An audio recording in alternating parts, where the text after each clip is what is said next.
You know that feeling, right? When you're in a discussion that feels less like a conversation and more like a battle, where it's not about finding the best answer, but just about winning the argument. Well, today, we're going to dive into a totally different way of making decisions and solving problems, a framework that's actually designed to turn disagreement into a source of strength. We're talking about Bahá'í Consultation. So let's just get right into it. Why is it that so many of our conversations, whether they're public or private, just fall apart into conflict? It's funny, Abdu'l-Baha, one of the central figures of the Baha'i faith, once watched a session of the French Senate. And his take? He said it wasn't consultation, it was a battleground for opposition and ultimately just comedy. And that feeling is so familiar, isn't it? That constant antagonism that, as he put it, is always destructive to truth. And this chart right here, it just lays out this shift in thinking so clearly. On one hand, you've got your typical debate. The goal, to win. The method, opposition. And the result, way too often, is division. But flip that script to consultation. Suddenly the goal is finding the truth. The method becomes a shared investigation. And the outcome we're all aiming for is unity. It's a huge shift from me versus you to us versus the problem. So what exactly is consultation then? The Bahá'í Writings call it a spiritual conference. And it has one main goal: the investigation of truth. This is not about just showing up to voice your personal opinions or to hear yourself talk. No, it's a collective search where everyone tries to see the problem from every possible angle to figure out what's really going on, together. Now, to make that jump from a debate to a real investigation, you need more than just a new set of rules. It really calls for a completely different kind of conversation, one that's built on a totally different foundation, a spiritual one. And this quote just shows how important this is. Baha'u'llah, the founder of the Baha'i faith, puts consultation right up there with compassion. He calls them the two luminaries, like the two brightest lights in the sky that illuminate our understanding. It's seen as a lamp of guidance when everything else feels dark. Okay, so before a single word is even spoken, the success of the whole thing hinges entirely on the mindset, on the spiritual attitude of every single person in that room. This, right here, is the absolute, non-negotiable starting point. Abdu'l-Baha makes it super clear. Love and fellowship are the foundation. If you don't have an attitude and atmosphere of love, you can forget about a good outcome. It's even suggested that groups should take some time up front just for fellowship, maybe sing or just laugh together, whatever it takes to create that essential atmosphere. And here's what each person needs to bring to the table. These are the prime requisites. You see things like humility and patience, which makes sense. But look at purity of motive.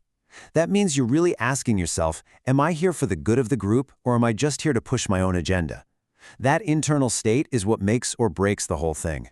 And that brings us to detachment, which, let's be honest, might be the hardest part of all of this. The idea is that when you share an opinion, you're not declaring it as the right answer. You're just offering it as a contribution. And once it's out there, it's not yours anymore. It belongs to the group. You have to be totally willing to let it go if a better idea comes along. Okay, so once that internal mindset is there, that spiritual foundation is set, how does it actually work? Let's walk through the practical step-by-step process. So the process is pretty clear. First, you start with prayer to kind of unify everyone's hearts. Then the group gets super clear on the question and gathers all the relevant facts. Then comes the crucial part. Every single person has to share their views with absolute freedom. No one should ever make someone else feel small for their idea. After all that, the group tries its best to reach unanimous decision. But if they can't, the majority decision wins. And this is key. Everyone has to get behind it and support it. Now, you might be thinking, if everyone is sharing their ideas with absolute freedom, aren't disagreements going to happen? Well, yeah. But in this way of thinking, that's not just okay. It's actually essential. I mean, how powerful is that? It completely reframes how we see disagreement. That clash of differing opinions isn't a problem to be avoided. It's the very thing that creates the shining spark of truth. It's like striking flint and steel together. You need that friction, that clash, to create the spark that lights up the way forward. So this leads us to what is maybe the most radical and for sure the most challenging principle in Baha'i consultation. The absolute #1 priority is unity. Okay, when you first read that, it can be a little jarring, right? How could it possibly be better to agree on the wrong thing? It goes against everything we're taught about needing to be right. But trust me, the logic behind this is incredibly profound. And here's the why. Disunity completely destroys a group's foundation. Think about it. A unified group that makes a mistake can stick together, learn from it, and fix it. Through that unity, the right answer will eventually show itself. But a fractured, divided group, it's paralyzed. It can't move forward at all, even if one person in that group actually has the right answer. And at the end of the day, this isn't just some theory for formal meetings.